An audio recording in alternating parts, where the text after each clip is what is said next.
Okay, taste. It's my second favorite because it deals with food, obviously.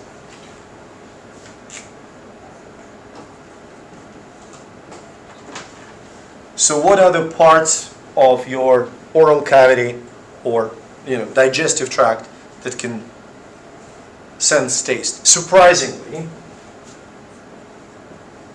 tongue,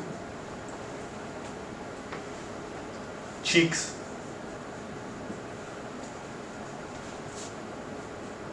lips, the inner surface. And it goes, drum roll, as far as epiglottis, sorry, not larynx, epiglottis. So you have a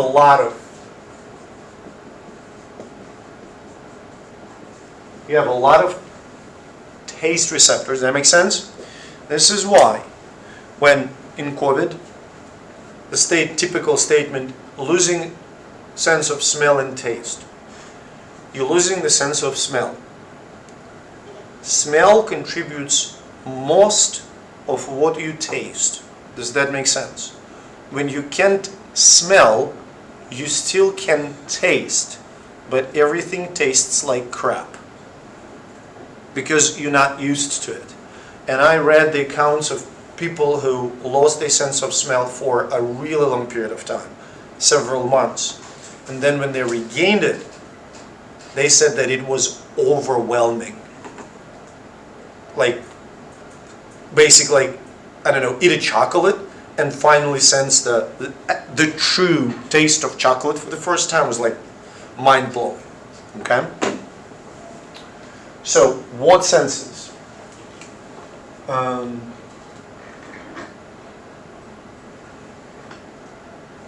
Taste buds.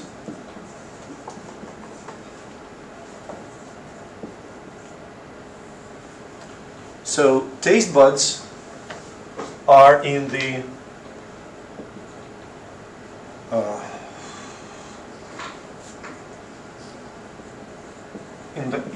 tongue, okay? They specifically in the papillae.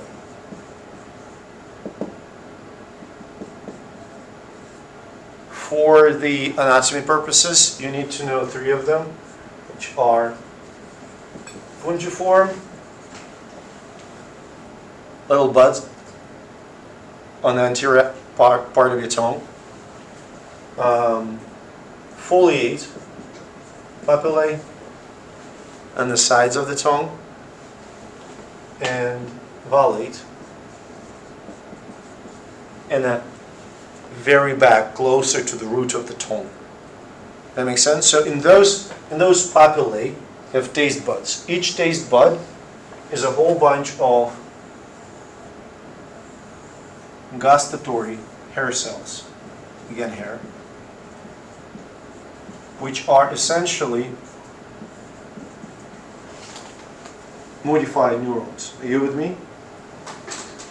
So you've got microvilli, those are not cilia, microvilli extended into the oral cavity,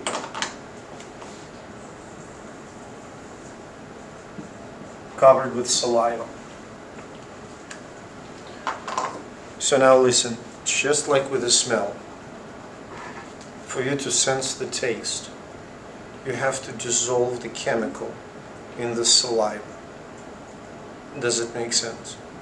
So if people who have salivary glands removed, that happens unfortunately, they have impaired sense of taste along with a whole bunch of problems with teeth because saliva is strongly antibacterial.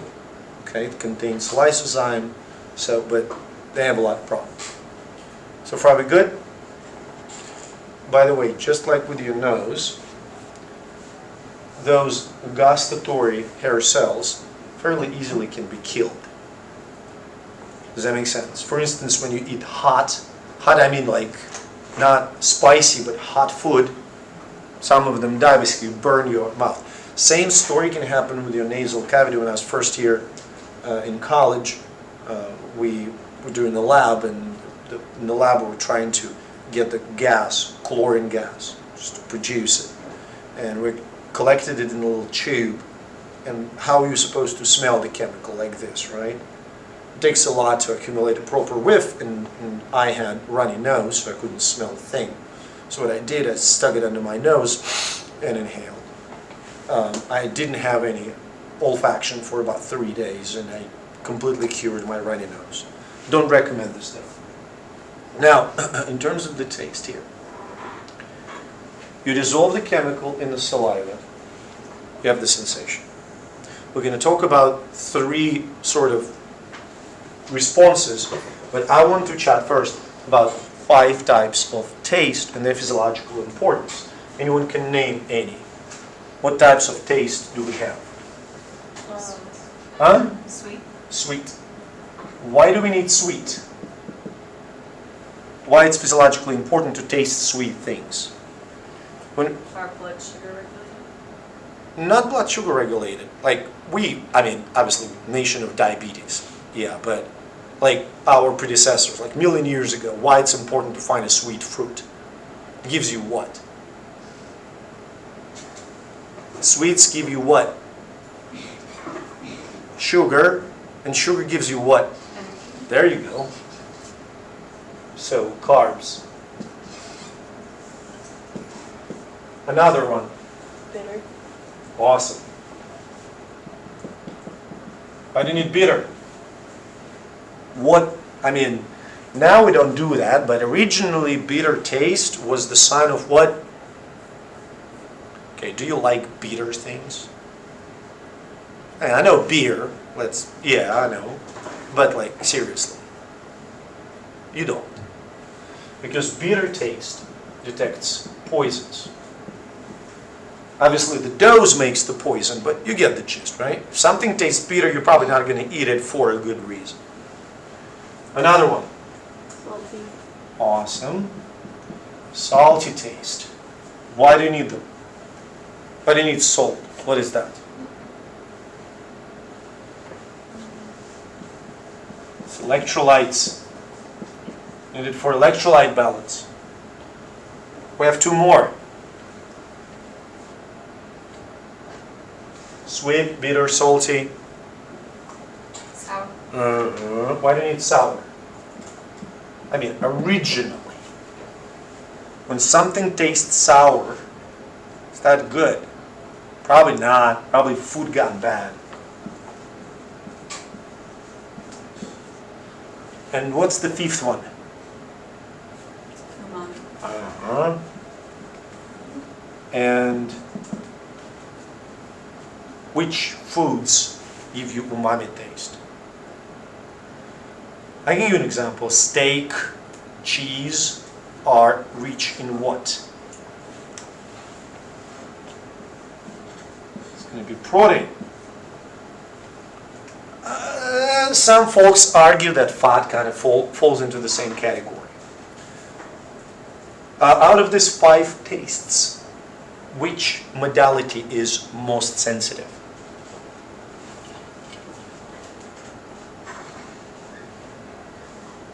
Sour. Yeah.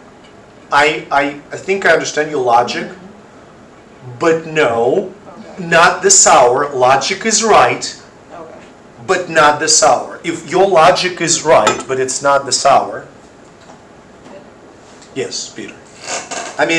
What's going to happen to you if you eat something? Sour, you're going to have diarrhea for a couple of days and you're going to be fine, right? That may be fatal. Does it make sense? I'm going to be very, very specific. I ask you to know 3 kind of basic mechanisms. 1 for salty, kind of 1.5 for sour, and the 3rd one for umami, bitter, and sweet. There are more mechanisms in the lectures. I'm going to tell you exactly what you can expect on the exam. Am I clear? So, let's start with salty.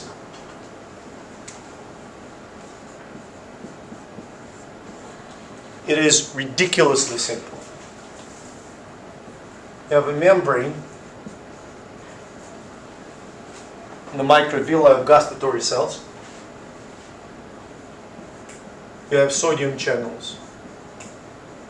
Just open sodium channels. Okay? Sodium from the saliva diffuses into the cell and depolarizes it. Does that make sense? That's all. That's your Salty mechanism. We're good?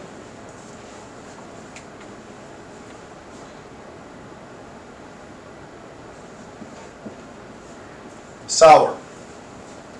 So why I say 1.5 mechanism? Membrane. So two options. Option number 1. Sour means acid. Positively charged hydrogens directly diffuse into the cell through the channel depolarization. Okay, that makes sense? Option number 2, they open sodium channels. Sodium diffuses it. Barbara, can you see it? So, this one, this is hydrogen that serves as a ligand for sodium channel. So it basically opens it, does that make sense? So that sodium can diffuse into the cell.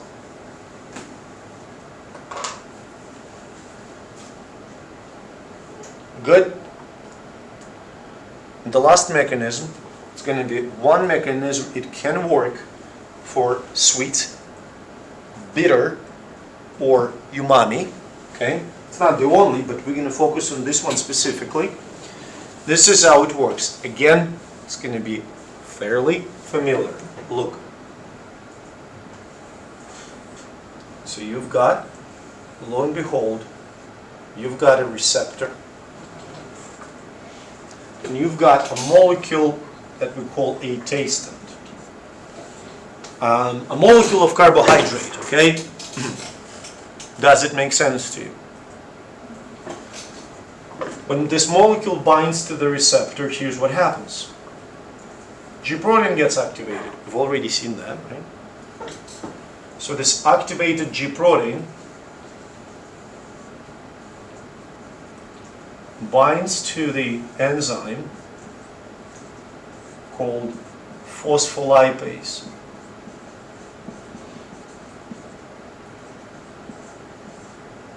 Phospholipase C.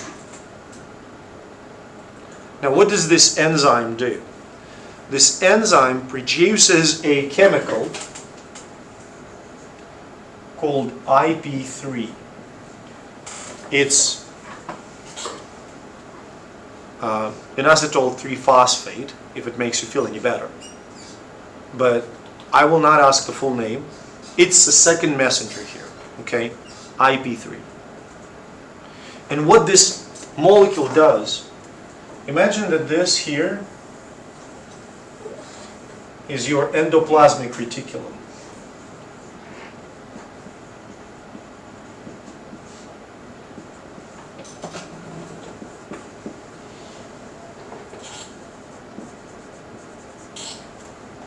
IP3 opens the calcium channels on the endoplasmic reticulum, and calcium diffuses out into the cell. So this is something unusual that you've never seen before. I'm gonna run through the whole thing one more time. Okay? So when tastant binds to the receptor, activates G-protein. G-protein activates phospholipase C. Activated phospholipase C produces IP3, and IP3 opens calcium channels on the endoplasmic reticulum, resulting in the release of calcium into the cytoplasm of the cell. And there's something that we saw multiple times before. And calcium ends up in a cytoplasm. It's going to follow neurotransmitter release. I'm not focusing too much attention on that neurotransmitter step, but it's kind of logical. And you have a signal. Does that make sense? So those are the only mechanism, I promise, that you can encounter on the exam. Last little bit sort of for just kind of general consideration. You're familiar with artificial sweeteners? And you know how they say like, this sweetener is so sweet that that minute amount corresponds to like 5 teaspoons of sugar. Why? Those sweeteners are essentially agonists of specific receptors. And they bind and stimulate them much more efficiently than just sugar. That's all. Does that make sense? Any questions on that taste? Good. That's all.